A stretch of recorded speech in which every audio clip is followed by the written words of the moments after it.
రేపు ఎంపీటీసీ టికెట్లు, సర్పంచులు టికెట్లు, జెడ్పీటీసీ టికెట్ ఇచ్చిన తర్వాత మీ అందరినీ గెలిపించిన తర్వాత మీరు గిట్లా ఎవరన్నా పార్టీ మారితే తస్మాత్ జాగ్రత్త, మీ ఇంటి మీదికి డైరెక్ట్ గా వచ్చి దాడి చేస్తామని కూడా హెచ్చరిస్తా ఉన్నా చెప్పి సందర్భంగా అది ఎవరన్నా కానీ నాకు అవసరం లేదు, ఎవరైనా కానీ.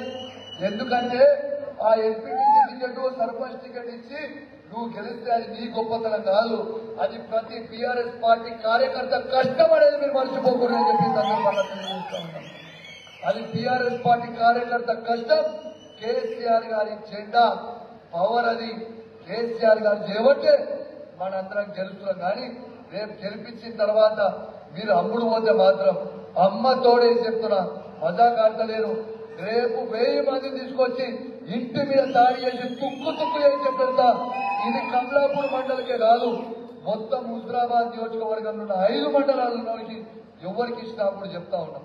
ఎందుకు ఇంత బలంగా చెప్తా ఉన్నానంటే, ఇలా వాళ్ళ టీఆర్ఎస్ పార్టీ కార్యకర్తలు కష్టపడి గెలిపిస్తే ఇలా కొంతమంది దొంగలు ఎమ్మెల్యేలు అమ్ముడు పోతే ఆ ఎమ్మెల్యేనే పెట్టలే మొత్తం మంత్రుల ముంగట, అరే నువ్వు దొంగలంగా నా కొడక అని చెప్పిన ఆ రోజు నిలదీసిన ఓ ఎమ్మెల్యేనే పెట్టలేదంటే ఇక మీ ఎంపీటీసీ, జెడ్పీటీసీ, సర్పంచ్ పరిస్థితి ఆలోచన.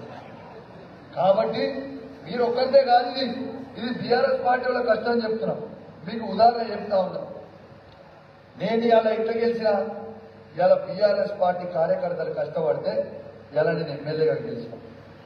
ఇలా ఎమ్మెల్యేగా నేను గెలిచిన తర్వాత కాంగ్రెస్ పార్టీకి నేను పోతాను చాలా మంది అనుకుని గెలిచినట్టు అలా అధికారం. వాస్తవంగా కూడా కాంగ్రెస్ పార్టీలో రాహుల్ గాంధీ దగ్గర నుంచి మొదలు పెడితే కింద వార్మెంకర్ వరకు నాకున్న పరిచయాలు ఎవరికి లేకపోవచ్చు, ఇప్పుడున్న కాంగ్రెస్ పార్టీ అభ్యర్థి కూడా లేకపోవచ్చు, కానీ పరిచయాలు ఉన్నాయి కాంగ్రెస్ పార్టీ. కానీ నన్ను పోటీ చేయండి, ప్రైమ్ మినిస్టర్ అవుతున్నాడు, నేను ఎంఓఎస్ సెంట్రల్ మినిస్టర్ చేస్తామన్నారు. లాస్ట్ కి దానికి 2 లొంగపోతే నీకు 100 కోట్ల రూపాయలు ఇస్తామన్నారు. బిడ్డ నాకు ఏది వద్దు, నన్ను కేసీఆర్ ఎమ్మెల్సీ చేసిండు, విప్ చేసిండు, ఎమ్మెల్యే చేసిండు.